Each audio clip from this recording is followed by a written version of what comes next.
ನಿಮ್ಮ ಆಜ್ಞೆನ ಪೂರ್ತಿ ಮಾಡಿದ್ದೀನಿ. ನಿಮ್ಮ ವಿಶ್ವಾಸನ ಗೆದ್ದಿದ್ದೀನಿ ಅಲ್ವಾ ಅಮ್ಮ? ಮತ್ತೆ ನಾನು ನಿಮ್ಮನ್ನ ಪಡ್ಕೊಳ್ಳೋದಕ್ಕೆ ಏನ್ ಮಾಡ್ಲಿ ಮಹಾದೇವ? ನಾನಿನ್ನು ಏನ್ ಮಾಡ್ಲಿ?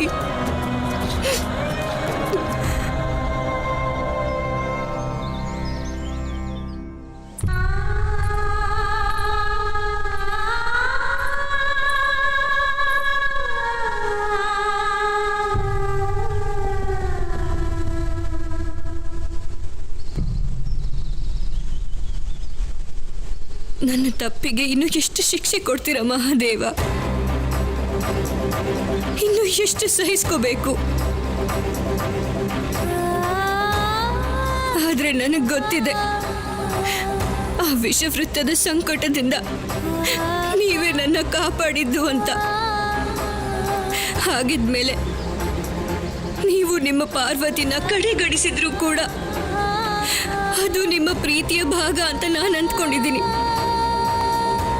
ಅದಕ್ಕೆ ಇಲ್ಲಿಗೂ ಬಂದಿದ್ದೀನಿ. ಇವತ್ತಲ್ದೆ ಹೋದ್ರೆ ನಾಳೆ ನಾನು ನನ್ನ ಪ್ರೀತಿ ಮತ್ತೆ ಭಕ್ತಿಯಿಂದ ನಿಮ್ಮನ್ನ ಖಂಡಿತವಾಗ್ಲೂ ಪಡ್ಕೊಳ್ತೀನಿ.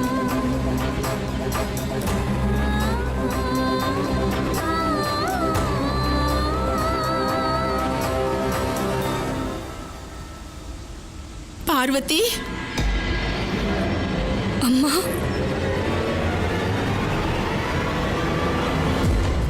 ಮಗಳೇ, ಅಮ್ಮ,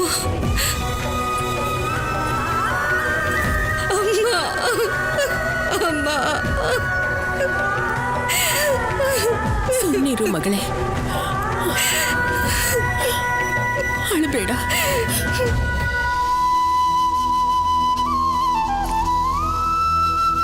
ಇದ್ಯಾಕೆ ಮಗಳೇ ಇಷ್ಟೊಂದು ಸ್ವರ್ಗ ಹೋಗಿದ್ಯಾ ನೀನು? ನನ್ನಿಂದ ಈ ನೋವನ್ನ ಸಹಿಸೋದಕ್ಕಾಗ್ತಿಲ್ಲ ಅಮ್ಮ. ಅಳಬೇಡ ಮಗಳೇ, ಅಳಬೇಡ. ಮೊದಲು ಅಳೋದು ನಿಲ್ಸು, ಎಲ್ಲ ಸರಿ ಹೋಗುತ್ತೆ. ಏನು ಸರಿ ಹೋಗಲ್ಲ ಅಮ್ಮ. ನನ್ನ ಅರಮನೆಯ ಆಸೆ ಎಲ್ಲವನ್ನು ಹಾಳು ಮಾಡಿಬಿಡ್ತು. ನಾನು ಅರಮನೆಗೆ ಆಸೆ ಪಡದೆ ಇದ್ದಿದ್ರೆ ನನ್ನ ಮಹಾದೇವ ನನ್ನನ್ನ ಪರಿತ್ಯಾಗ ಮಾಡ್ತಿರ್ಲಿಲ್ಲ. ಇಲ್ಲಮ್ಮ, ನೀನು ಆ ಘಟನೆನ ಒಂದ್ ಕಡೆಯಿಂದ ನೋಡಿದ್ಯಾ ಅಷ್ಟೇ. ಮಹಾದೇವನ ಪರಿತ್ಯಾಗದ ಕಾರಣ ನೀನು ಅಥವಾ ನೀನ್ ಇಚ್ಛೆನೋ ಅಲ್ಲ ಮಗಳೇ. ಅವ್ರ ಪರಿತ್ಯಾಗದ ಕಾರಣ ಅನಸೂಯ ತಾಯಿ ಆಗೋ ಇಚ್ಛೆ ಮಗಳೇ. ಅಮ್ಮ, ಮಹಾದೇವ ಬಾಲಕ ಆಗಿರೋದಕ್ಕೆ ಕಾರಣ ನಾನೇ ಅಲ್ವಾ? ನಾನೇ ಅವರಿಗೆ ಗೃಹಸ್ಥ ಜೀವನದ ಅನುಭವ ಪಡ್ಕೋಬೇಕು ಅಂತ ಒತ್ತಾಯ ಮಾಡಿದ್ದು. ಹಾಗಾದ್ರೆ ನಾರಾಯಣ ಮತ್ತೆ ಬ್ರಹ್ಮನಿಗೆ ಯಾರು ಒತ್ತಾಯ ಮಾಡಿದ್ರು? ಅವರಿಬ್ರು ಯಾಕೆ ಮಕ್ಕಳಾದ್ರು? ಅವರಿಗೂ ಗೃಹಸ್ಥ ಜೀವನದ ಜ್ಞಾನ ಪ್ರಾಪ್ತಿ ಆಗ್ಬೇಕಾಗಿತ್ತ? ನೀನ್ ಬಾ.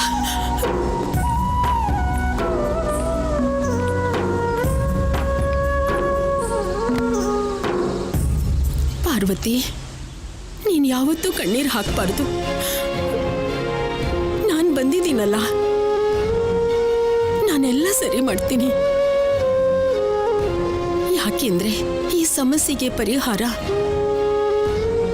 ಅನಸೂಯ ಹತ್ರನೇ ಇದೆ.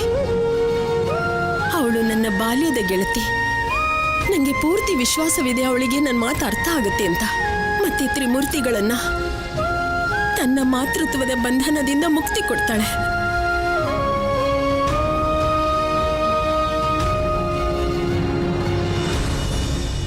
ಶಿವನನ್ನ ಪಡ್ಕೊಂಡ್ಮೇಲೆ ಯಾರೇ ಆದ್ರೂ ಅವ್ರನ್ನ ಹೇಗ್ ಬಿಟ್ಕೊಡ್ತಾರೆ?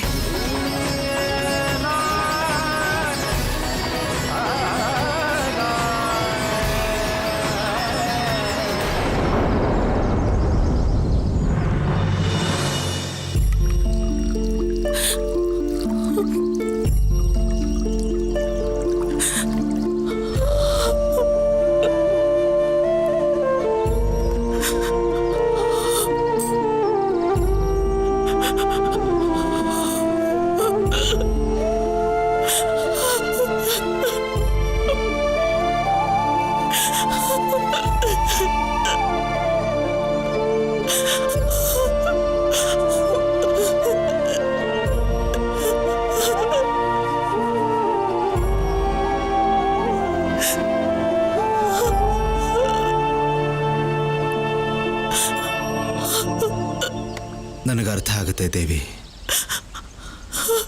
ಅದು ಯಾವ ವೇದನೆ ನಿನ್ನ ಕೋಮಲವಾದ ಮನಸ್ಸಿಗೆ ಈ ರೀತಿ ನೋವು ಕೊಡ್ತಾ ಇದೆ ಅಂತ.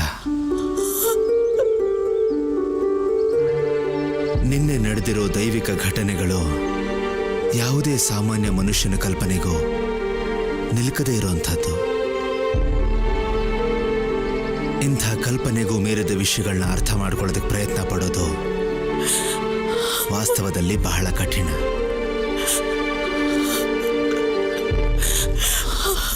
ಆ ಘಟನೆಗೆ ಕಾರಣ ನಾನೇ ಋಷಿವರ್ಯ. ಈಗ ಅರ್ಥ ಆಗ್ತಿದೆ. ನಾನು ತ್ರಿಮೂರ್ತಿಗಳನ್ನ ಮಕ್ಕಳಾಗಿ ಪಡ್ಕೊಂಡು ಬಹಳ ದೊಡ್ಡ ಅಪರಾಧ ಮಾಡಿದ್ದೀನಿ ಋಷಿವರ್ಯ. ನಾನು ಅವರನ್ನ ಮಕ್ಕಳಾಗಿ ಪಡ್ಕೊಳ್ದೆ ಇದ್ದಿದ್ರೆ ಈ ಜಗತ್ತಿಗೆ ಸಂಕಟ ಬರ್ತಾನೆ ಇರಲಿಲ್ಲ. ನಾನೊಬ್ಬ ಆದರ್ಶ ಮಾತೆ ಅಲ್ಲ ಋಷಿವರ್ಯ. ಒಬ್ಬ ಆದರ್ಶ ಮಾತೆ ತನ್ನ ಸ್ವಾರ್ಥಕ್ಕಾಗಿ ಇಡೀ ಜಗತ್ತಿಗೆ ಸಮಸ್ಯೆ ಆಗೋ ತರ ಮಾಡ್ತಾಳ. ಇಲ್ಲ ಋಷಿವರ್ಯ, ಇಲ್ಲ, ಯಾವತ್ತಿಗೂ ಇಲ್ಲ. ನಾನು ಬಹಳ ಸ್ವಾರ್ಥಿ. ನನ್ನ ಮಾತೃತ್ವ ತುಂಬಾ ಸಂಕುಚಿತ. ನನ್ನ ಶಿವನ ಜೊತೆ ಇಂಥ ಸ್ವಾರ್ಥಪೂರ್ಣ ಪ್ರೇಮ ಅನುಚಿತ ಋಷಿವರ್ಯ.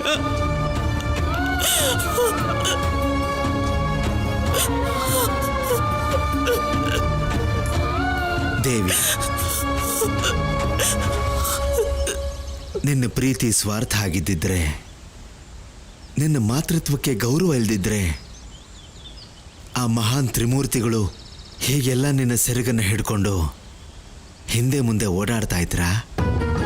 ಅಥವಾ ದೇವರ ದೇವ ಮಹಾದೇವ ಸಂಪೂರ್ಣವಾಗಿ ಕೇವಲ ನಿನ್ನ ಮಾತನ್ನೇ ಕೇಳಿಕೊಂಡು ಸುಮ್ಮನೆ ಇರ್ತಾ ಇದ್ರ ಹೇಳು? ಒಬ್ಬ ಸಾಮಾನ್ಯ ಋಷಿ ಪತ್ನಿ ಹೇಗೆ ತನ್ನ ಧರ್ಮನ ತಪ್ಪಿಲ್ಲದೆ ನಿರ್ವಹಿಸೋಕ್ ಸಾಧ್ಯ ಹೇಳಿ ಋಷಿವರ್ಯ? ಇಂಥ ಅಪರಾಧನ ಸಾಮಾನ್ಯ ಸ್ತ್ರೀ ಒಬ್ಳು. ಅಮ್ಮ,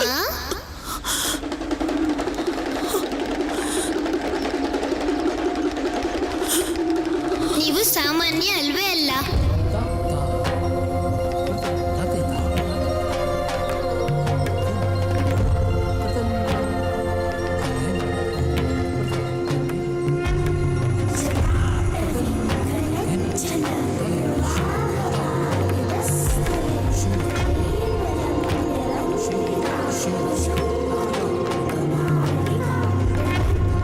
ನೀವೇನಾದ್ರೂ ಸಾಮಾನ್ಯ ಆಗಿದ್ರೆ ನಿಮ್ಮ ಮಗನನ್ನ ಜಗತ್ತಿನ ರಕ್ಷಣೆ ಮಾಡೋದಿಕ್ಕೆ 7 ಲೋಕ ದಾಟಿ ಕಳಿಸೋ ಸಾಹಸ ಮಾಡ್ತಾನೇ ಇರಲಿಲ್ಲ. ಅದು ಅಲ್ಲದೆ ನಿಮ್ಮ ಮಗನ್ನ ಕಾಪಾಡೋಕೆ ಸ್ವತಃ 7 ಲೋಕ ದಾಟಿ ಬರ್ತಾನೂ ಇರಲಿಲ್ಲ.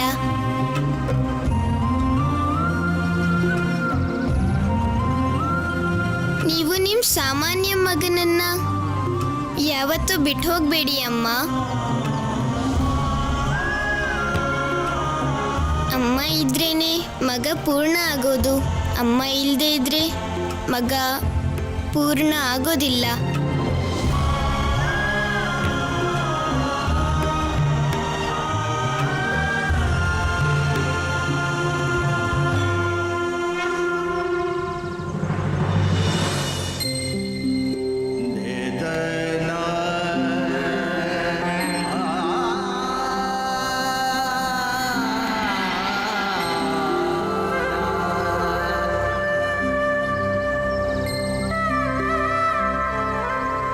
ನಾನು ನಿಮ್ಮನ್ನ ಯಾವತ್ತೂ ನನ್ನಿಂದ ದೂರ ಆಗೋಗ್ಬಿಡೋದಿಲ್ಲ,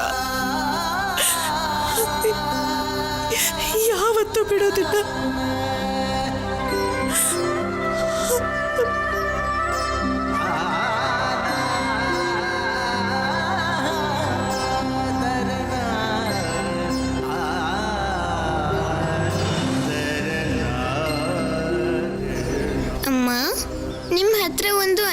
ಕೇಳಬೇಕಿತ್ತು.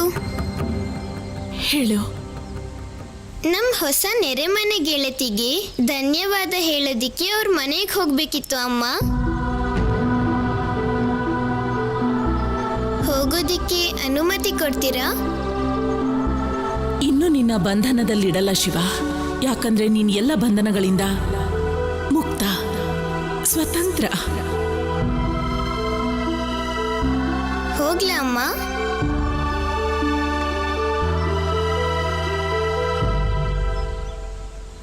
ಹಾ, ಅನುಮತಿ ಇದೆ.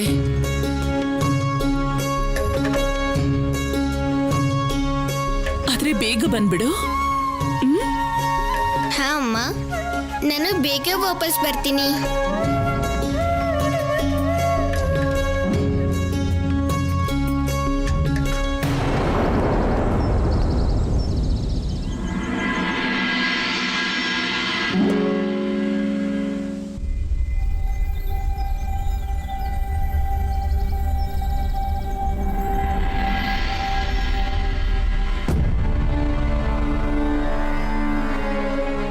ಋಷಿವರ್ಯ, ಏನಾಯ್ತು? ಇವತ್ತು ಮೊದಲನೇ ಸಲ ನಾನು ನಿಮ್ಮ ಕಣ್ಣಲ್ಲಿ ನೀರು ನೋಡ್ತಾ ಇದ್ದೀನಿ. ಏನಿಲ್ಲ ದೇವಿ,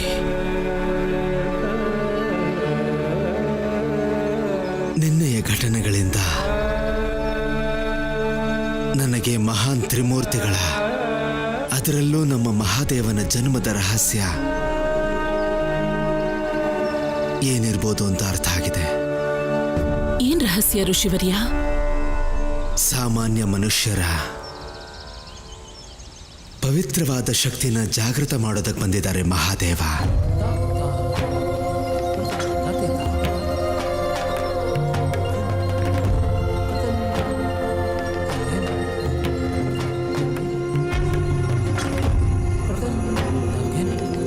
ಇಂಥ ಅದ್ಭುತವಾದ ಕೆಲಸ ಮಾಡ್ತಾ ಇರೋ ನನ್ನ ಮಹಾನ್ ಪುತ್ರನಿಗೆ ಒಬ್ಬ ಸಾಮಾನ್ಯ ಅಪ್ಪನಾಗಿ ಹೃದಯಪೂರ್ವಕ ನಮಸ್ಕಾರ ಮಾಡ್ತೀನಿ.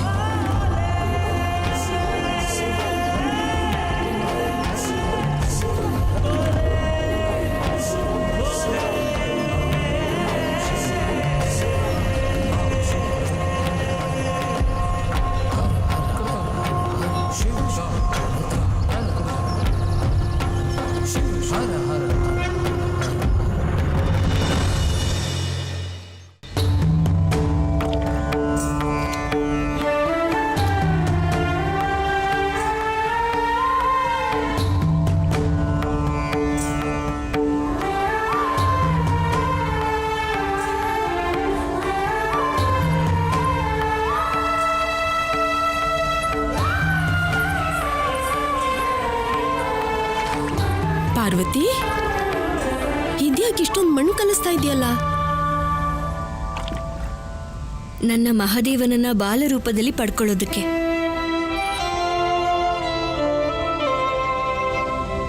ನಾನು ಅವರನ್ನ ಬಹಳ ಸಲ ಪಡ್ಕೊಂಡಿದ್ದೀನಿ. ಜನ್ಮ ಜನ್ಮಗಳಿಂದ ಅವರನ್ನ ಒಲಿಸ್ಕೊಳ್ತಾ ಬಂದಿದ್ದೀನಿ. ಆದ್ರೆ ಈ ಸಲ ಅವರನ್ನ ಬಾಲರೂಪದಲ್ಲೂ ಪಡ್ಕೋಬೇಕು ಅಂತಿದ್ದೀನಿ. ಅದಕ್ಕೆ ಈಗ ನಾನು ಅವರ ಬಾಲರೂಪದ ಪೂಜೆ, ಅರ್ಚನೆ ಹಾಗೆ ಧ್ಯಾನ ಮಾಡ್ತೀನಿ. ಒಂದು ರಹಸ್ಯನ ನಾನು ತಿಳ್ಕೊಂಡಿದ್ದೀನಿ ಅಮ್ಮ. ನನ್ನ ಮಹಾದೇವನನ್ನ ಕೋಪ, ಅವಮಾನ ಮತ್ತೆ ಅಹಂಕಾರದಿಂದ ಅಲ್ಲ, ಪ್ರೀತಿ, ಭಕ್ತಿ ಮತ್ತೆ ಸಮರ್ಪಣೆಯಿಂದನೇ ಪಡ್ಕೊಳ್ಳೋದಕ್ಕೆ ಸಾಧ್ಯ.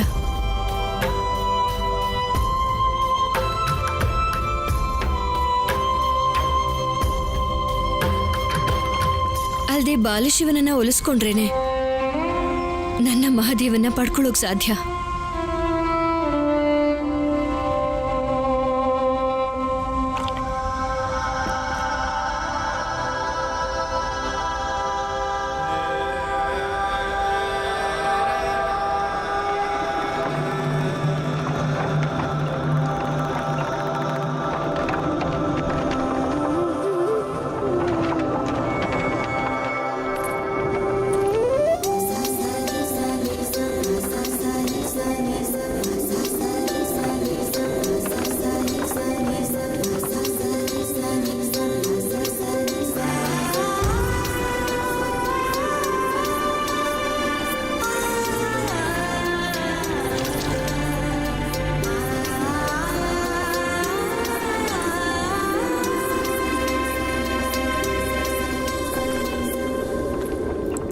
ಮಾಡ್ತಿದ್ದೀರಾ ಮಹಾದೇವ?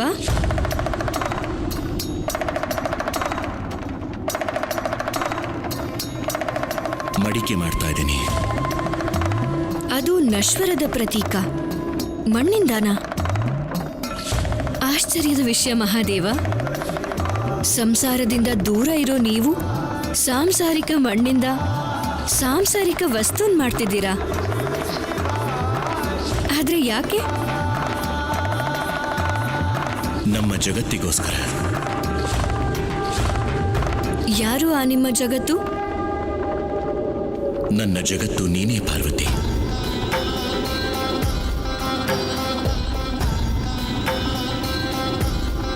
ಸರಿ, ಹಾಗಿದ್ಮೇಲೆ ಈ ಸಾಂಸಾರಿಕ ಮಣ್ಣಿನ ಅವಶ್ಯಕತೆ ಏನಿದೆ?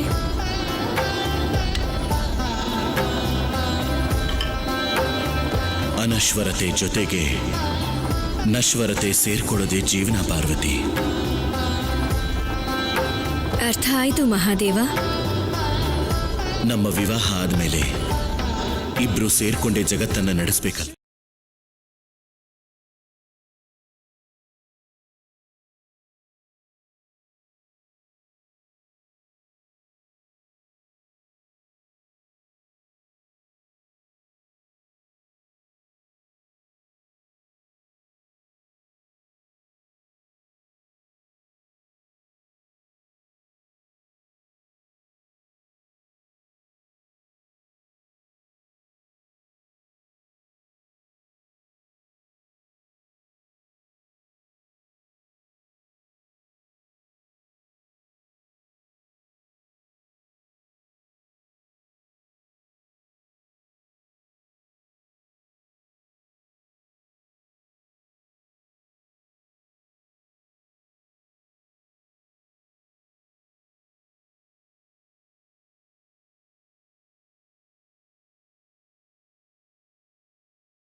ಭಕ್ತನ ಭಕ್ತಿ ಅನ್ನೋ ಹಗ್ಗ ಭಗವಂತನನ್ನ ಭಕ್ತನ ಹತ್ರ ಎಳ್ಕೊಂಡು ಬರತ್ತಂತೆ. ನನಗೆ ನಂಬಿಕೆ ಇದೆ ನೀವು ನನ್ನ ಕಡೆ ಸೆಳ್ಕೊಂಡು ಬಂದೇ ಬರ್ತೀರಾ ಅಂತ.